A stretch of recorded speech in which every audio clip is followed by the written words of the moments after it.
वेदों में सूर्यदेव को जगत की आत्मा कहा गया है। इसलिए वैदिक काल से ही सूर्य की पूजा की जाती है।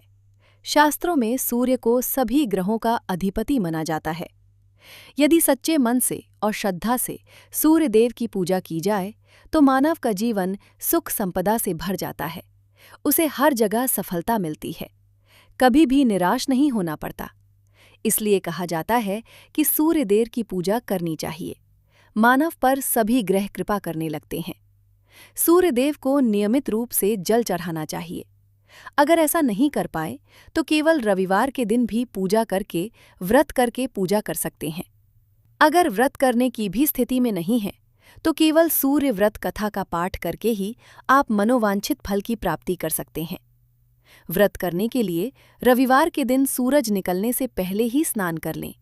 इसके बाद जल में रोली, अक्षत, मिश्री, लाल पुष्प डालकर रख लें।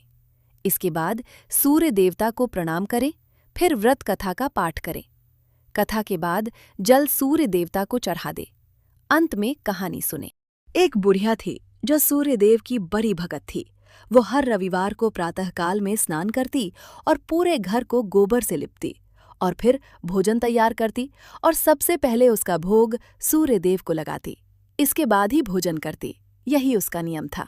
सूर्यदेव की कृपा से बुढ़िया के जीवन में किसी बात की कोई कमी नहीं थी। लेकिन एक दिन जब वो हमेशा की तरह रविवार के दिन अपनी पड़ोसन के घर गोबर लेने गई तो उसे गोबर नहीं मिला। बुढ़िया ने कहा कि बहन, गोबर चाहिए, लेकिन उसने साफ न कर दिया। इससे बुढ़िया घर वापस लौट आई और उस दिन उसने ना तो भोजन बनाया और न ही भोग लगाया। जब रात हुई तो वो भूखे पेट ही सो गई। सूर्य देवता ने उसे सपने में दर्शन दिया और उसकी परेशानी का कारण पूछा तो बुढ़िया के दुख का कारण सुनकर सूर्यदेव ने उसे सर्वकामना पूर्ति गाय का आशीर्वाद दिया और अंतर ध्यान हो गए। जब बुढ़िया की आंखें खुली तो वो हैरान रह गई। उसने देखा कि उसके आंगन में गाय के साथ एक सुंदर सा बछड़ा बंधा है। उसने गाय को घर के बाहर बांध दिया। उधर पड़ोसन की भी नजर गाय पर पड़ी तो उसने देखा कि बुढ़िया की गाय ने तो सोने का गोबर किया है। पड़ोसन ने मौका देखकर बुढ़िया की गाय के गोबर को अपने गाय के गोबर से बदल दिया। सूर्य देवता ने जब ऐसा देखा तो उन्होंने जोर की आंधी चला दी। इसलिए बुढ़िया ने गाय को घर के अंदर बांध दिया। सुबह जागने पर उसने देखा कि गाय ने तो सोने का गोबर किया है।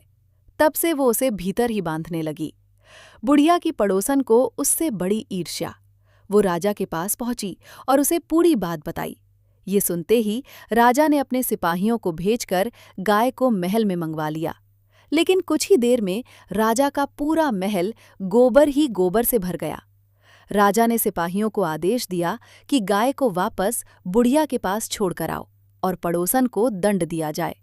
इसके साथ ही संपूर्ण प्रजा को सूर्यदेव का व्रत पूजा करने के लिए कहा जाता है कि सूर्यदेव की कृपा से बुढ़िया के जीवन की तरह संपूर्ण राज्य के लोगों को भी सुख समृद्धि के प्राप्ति हुई मान्यता है कि इस व्रत कथा को सच्ची श्रद्धा से सुनने पर धन लाभ होता है। साथ ही सभी की मनोकामनाएं पूरी होती हैं। जय सूर्यदेव।